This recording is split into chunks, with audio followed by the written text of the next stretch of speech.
no había chequeado su casa, se le cobraba una multa de 5 pesos. Es decir, la municipalidad tenía un real interés en mejorar el ornato.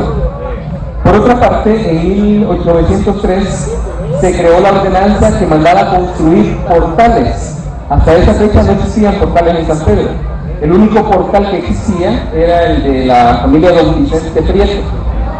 En la ordenanza se le dice a la gente de los alrededores de la plaza de que manden a construir portales, que la alcaldía le da el terreno con la condición de que no obstaculicen el paso, es decir, que lo construyan de acceso público y que le da el terreno y que tomen el modelo del portal de Don Vicente Prieto para construir el resto de portales. Con respecto al crecimiento urbano de San Pedro, a finales del siglo XIX únicamente existían en los documentos 2 barrios y 2 cantones. Los 2 cantones que existían eran Zacatal Grande y Cerro Naluisepe, así se llamaba, aquí aparecen los documentos. En cuanto a los barrios, únicamente existían 2 barrios. Existía barrio El Centro y barrio Guadalupe, no existía el Calvario. Vale decir que, aunque no existían los cantones, los otros cantones que ya conocemos, ya aparecen reflejados en la documentación que existía, por ejemplo, el plan del Gironeño, existía el plan de los Gustal, es decir, hay referencias a nombres de lo que serían cantones posteriormente. Una cosa interesante es que también se enumera como cantones en los documentos a lugares que ahora ya no lo son. Por ejemplo, se llamaba, a la hacienda vieja se le llamaba Valle de Jesús, se consideraba Joya Grande, que era parte acá en la zona del Volcancito, se le consideraba como cantón, y así encontramos cantones que ahora ya no se consideran tales. Es decir, San Pedro estaba creciendo a principios del siglo XX, es decir, en 1900, en la primera década de 1900, San Pedro empezó a delimitar sus calles. Es decir, que las calles que ahora conocemos comenzaron a ser delimitadas entrado el siglo XX. Como decía una persona anteriormente a eso, las calles, las grandes calles que ahora vemos, las calles principales, no eran más que vereditas de cuchos, así decía, vereditas de cuchos, eran vereditas, eran callejuelas. En 1900, en la primera década también del siglo XX, como les decía, esta década es importante porque revela la riqueza que tenía San Pedro.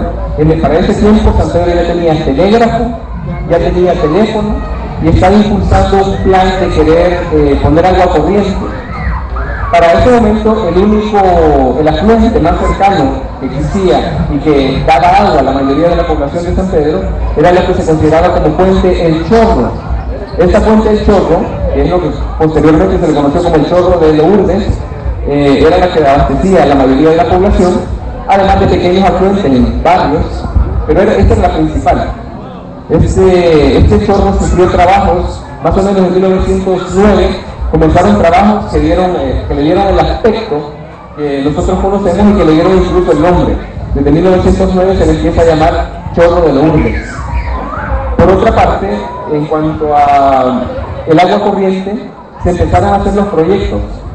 El proyecto de querer poner agua por cañerías es un proyecto que venía desde 1896 y que los alcaldes de turno, los que vale decir solo hacían un año de periodo, impulsaban, pero nunca se lograba nada.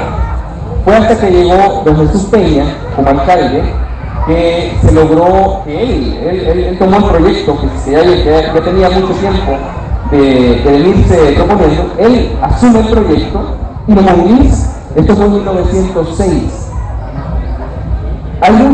Se suele decir que don Jesús Peña quedó, hay un mito, hay una cierta historia que suele contar que don Jesús Peña hipotecó sus propiedades y quedó pobre por dotar de agua a la comunidad, lo cual es cierto en parte.